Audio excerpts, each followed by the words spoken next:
Dans la Gemara Sanhedrin 109, Kouftet, là-bas, on nous rapporte comme ça.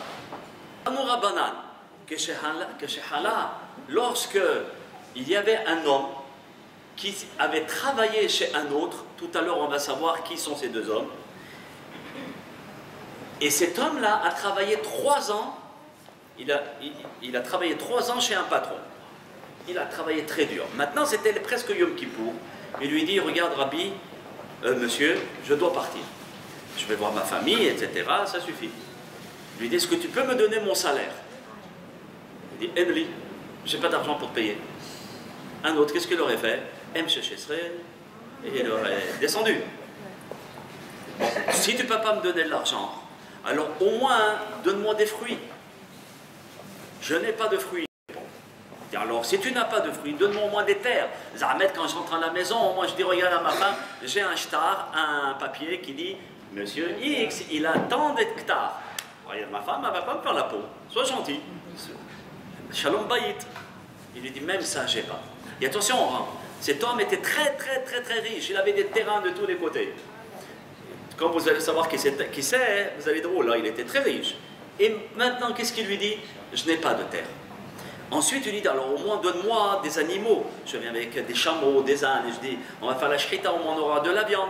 Je n'ai pas ça. Et en dernier lieu, il lui demande, alors donne-moi des draps et des couvertures. Même ça, je n'ai pas. Wow.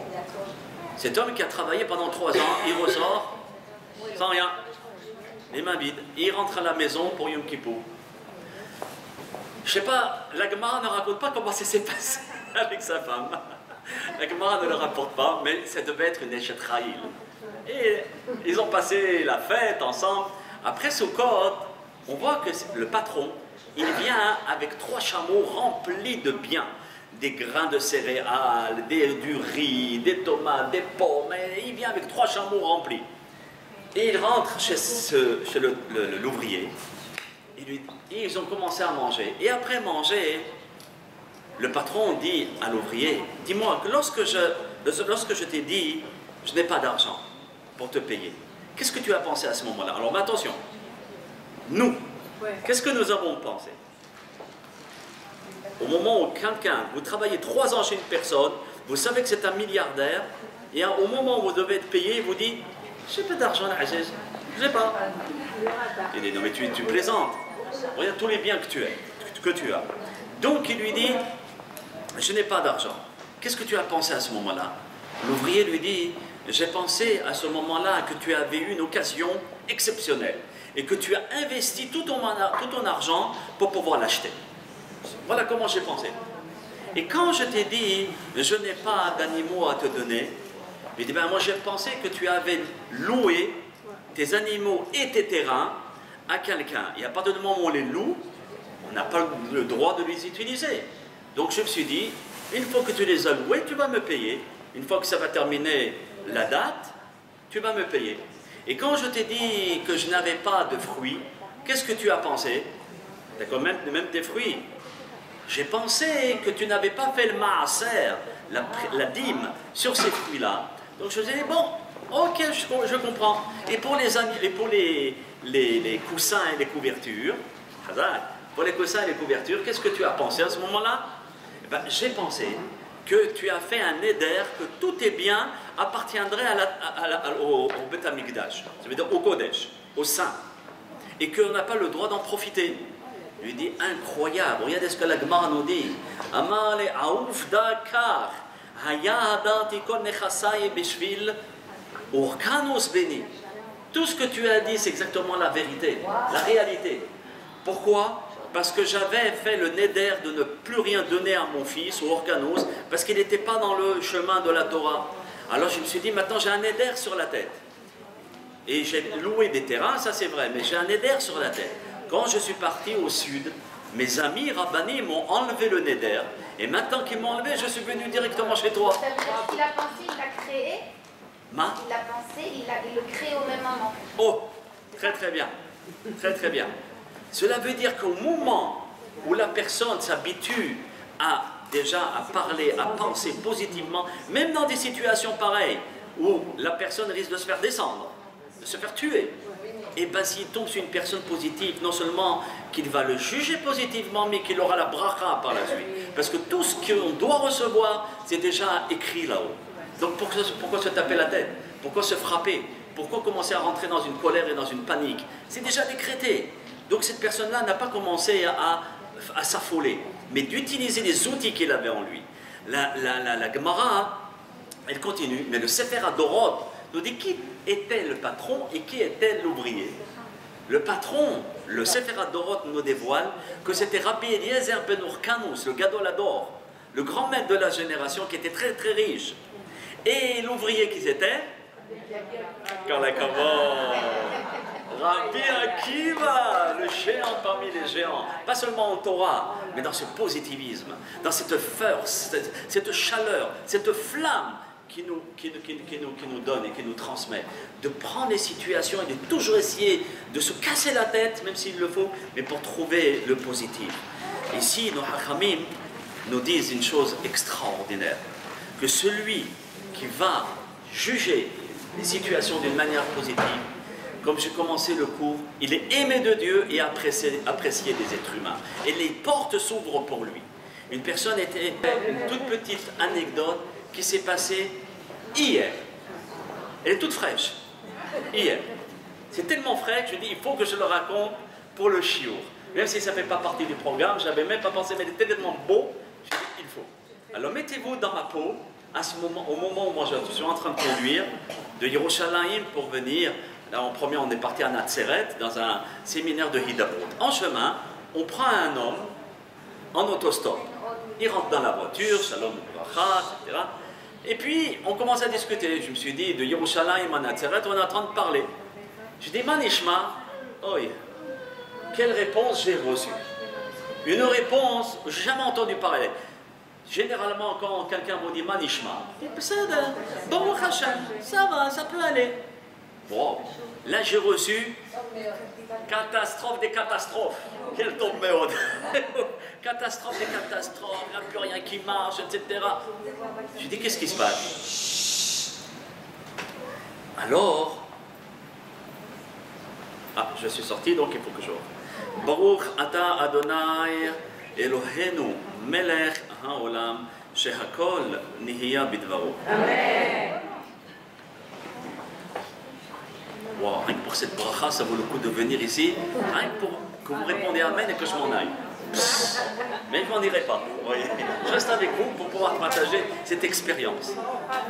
Et l'autostoppeur me dit catastrophe des catastrophes. Qu'est-ce qui se passe? Alors maintenant, mettez-vous dans ma peau. Hein. Vous êtes là, vous avez quelqu'un négatif au plus que moi. Pardon? Peu importe. Il n'avait pas l'air. Il n'avait pas l'air. Mais on ne peut jamais juger par l'expérience, par l'extérieur. Donc je ne sais pas. Et cet autostoppeur, je lui demande, mais qu'est-ce qui se passe? Il dit, écoute, c'est vrai que j'ai une maison que nous avons reçue en héritage. Mais quelle maison? Elle me fait que des soucis, que des problèmes, les fils qui sortent de tous les côtés. Il y a on prend l'électricité même dans la main quand on touche un interrupteur. Constamment des problèmes avec l'eau, la tuyauterie qui n'est pas bien. Et je lui dis, c'est tout, c'est rien que la maison. Mais non, les enfants, ils me font ma tête, mes yeux, ils la mettent carrément de l'autre côté. Je vous rétracte le ma'aseh. C'était en 2h30, 3h. Donc on ne va pas passer encore 2h30 à écouter les malheurs de quelqu'un. Et donc cette personne me dit, mes enfants me rendent fou, ils sont remplis d'énergie, mais ils me rendent dingue, c'est des hyper excités. Et dans tout, il faut déployer une force. À la fin de la journée, je suis out. Je suis très très fatigué, et constamment comme ça, tous les jours. Et si c'est pas l'un, c'est l'autre, etc. Et je lui dis, alors il me dit, et la parnassa? La parnassa, le mois il termine, juste, pour recommencer encore la galère de retravailler, etc. Et je n'y arrive pas, c'est très difficile. Et il me dit, et vous savez, le plus grand des problèmes, je lui dis, c'est quoi? Il dit, c'est ma femme. Il dit, c'est ma femme, elle me fait sortir des yeux des orbites. Et moi, je n'en peux plus avec cette femme-là, elle me rend dingue. Et constamment, elle veut de moi que je sois mieux qu'hier et mieux qu'avant et que je puisse me maîtriser et ne pas m'énerver. Mais j'en peux plus. Et je le vois. J'ai du mal à l'imiter, mais il allait tout casser. Quand il était en train de m'expliquer ses malheurs. Je le laisse parler. C'est pas poser des questions sur lui. J'essaye de le laisser parler, parce qu'il faut laisser parler les gens. D'accord? Il y en a qui payent pour pouvoir être écoutés. Le pauvre, là, il est gratuit, la séance est gratuite. Il n'a pas besoin de payer. Et je l'écoute, je conduis, une petite question là, etc. J'ai dit, je m'arrête un petit moment. J'ai dit, écoute bien. Et là, je me suis mis sur le côté. Parce qu'il est très important de regarder la personne dans les yeux. De regarder la personne dans la neshama. Les yeux, c'est les fenêtres de la neshama. Et je lui dis, écoute bien, il y a quelque chose que je ne comprends pas. C'est vrai que tu es en train de passer de moments très très très durs. Mais, il y a un mais. Écoutez bien le mais. Vous l'avez tous deviné. En écoutant ton histoire, je vois que Baruch Hashem, tu es marié. Il y en a qui sont en train de pleurer pour rencontrer l'âme sœur, pour rencontrer la personne qui va les élever, qui va pouvoir les faire avancer de plus en plus. Ils sont en train de pleurer pour pouvoir ne pas être seuls. La solitude, c'est la mort en direct. De façon à avoir quelqu'un, même si je ramasse une claque, je crie, etc., mais j'ai quelqu'un. Comme un enfant, il m'a dit, même si mon père, parfois il me dispute, non, il me dispute, j'existe, je suis là. Et donc, c'est une marque d'amour. Mais si c'est l'indifférence, elle te tue à petit feu. Et ça, c'est des paroles de sages. Elles sont sages. Donc, au moins, tu es marié. Et je dis, quand tu te lèves le matin, de quelle couleur tu vois? Alors, il me regarde, il dit, il est un peu fatigué, Laura, je crois que je l'ai saoulé. Il dit, non, réponds à ma question, je lui ai dit. Comment tu vois? Il dit, ben, je vois normalement, comme vous. Je lui dis, tu vois en noir et blanc ou bien en couleur? Il me dit, avec qui j'ai parlé là? Je lui parle de problèmes sérieux, il me donne, est-ce que je vois en couleur ou en noir et blanc? Je lui dis, je vois en couleur. Jusqu'à présent, je vois toujours en couleur. Et t'as pas des petits points comme ça qui... Il dit, non, je vois très très bien. Et le matin, quand tu te lèves, tu arrives à bien marcher et tout? Il dit, ben oui, si je suis là et que j'ai fait l'autostop, ben ça veut dire que je marche. Qu'est-ce que vous me racontez? Je lui dis, et quand tu es en train de manger, est-ce que tu sens la nourriture qui rentre dans ta bouche et tout? Je lui dis, ben oui, mais pourquoi vous posez ces questions-là? Je mange très bien. C'est pas parce que j'ai des problèmes que je suis complètement déglingué. Je lui dis, écoute bien, Al-Aziz, écoute bien. Toi, Baruch Hashem, tu as déjà une femme. Tu n'es pas seul. Ensuite, j'ai entendu qu'il y a des enfants qui te rendaient fou. Mais tu as des enfants. Et qui sont en bonne santé, Baruch Hashem. Il y en a qui n'ont pas d'enfants. Il faut voir à l'hôpital combien de femmes et d'hommes, etc., de couples essayent d'avoir des enfants. Et ils souffrent énormément. Toi, tu en as. Et il y en a qui ont des enfants et les pauvres, ils sont malades. Toi, ils sont hyper excités, Baruch Hashem, ils ont la santé et la vie. Sois heureux que tu aies des enfants. Et tu es en train de me dire, d'accord, que tu as une maison en Yerusha. En Yerusha, oui, en héritage. Mais il y en a combien pas de maison? Ils ne savent même pas si à la fin, s'il n'y a pas le propriétaire qui va leur dire, écoute, j'ai trouvé un qui me paye le loyer un peu plus cher. Ah bon, Koltou, shalom, shalom, par d'ici. Et c'est arrivé, d'accord, plusieurs fois.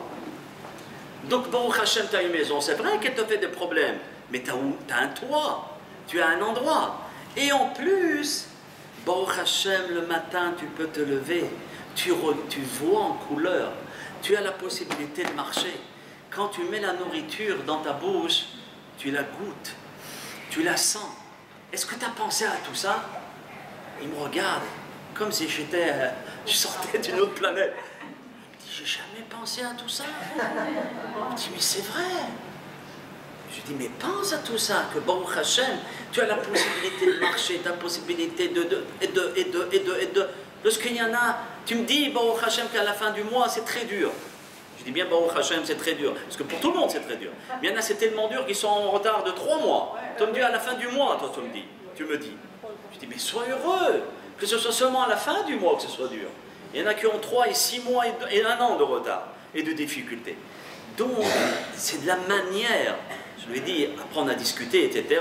C'est sûr qu'après, doucement, je vais rentrer dedans, mais gentiment. Parce que c'est pas facile d'être positif au moment où on est dans la situation.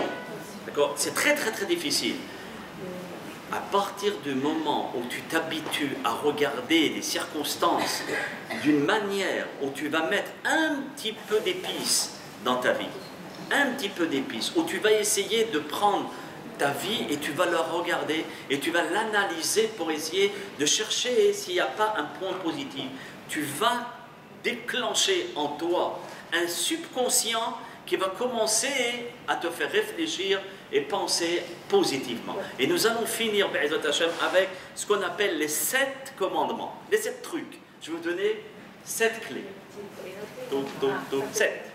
La première, d'accord, c'est d'apprendre à chasser les pensées négatives.